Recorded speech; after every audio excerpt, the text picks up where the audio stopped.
Ayan, magandang umaga po sa ating lahat. So, kinukuha na po nila yung molder natin, no? Sakay, dadalhin po ito. Saan to dadalhin, kuya? Saan to dadalhin? Kitaw-taw ba? Ano pangalan ni kuya? Jake? James, ang nag... Oh, James Tan. James Tan?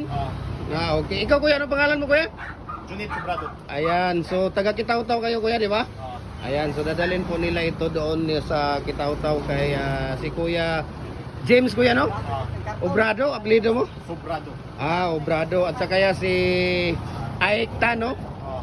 Ayan, ang bumibili dito. So, kinukuha po nila. At dadalhin na po ito sa Kitaw-taw, Bukidnon. Ayan. So, sariling gamit lang to, kuya, ninyo. Ayan, para sa farm nila. So, wala kang pang ano dyan? Wala kang dalang, ano kaya, pang tali? Dito na ibutang sa, ano. Ayan, so, dadalhin po ito sa Kitaw-taw, Bukidnon, no? Actually, matagal na po itong order na to at ngayon lang nila nakuha, no? Ang daming in-order nila na yung mga dito, tinatambak lang dito sa akin, kaya tingnan mo. Ayan. So, dadalhin po ito sa Kitaw-taw, Bukidnon. Ayan. So, maraming salamat. At kuya, maraming salamat sa order ninyo, ha.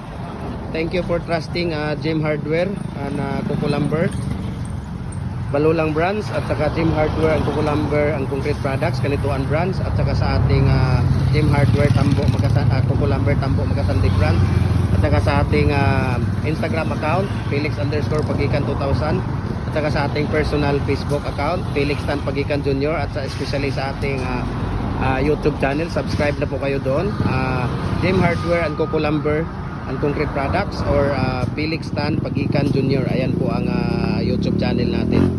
At maraming salamat po at mabuhay po tayo, no? At God bless sa ating lahat. Ayan, kuya, thank you so much, kuya.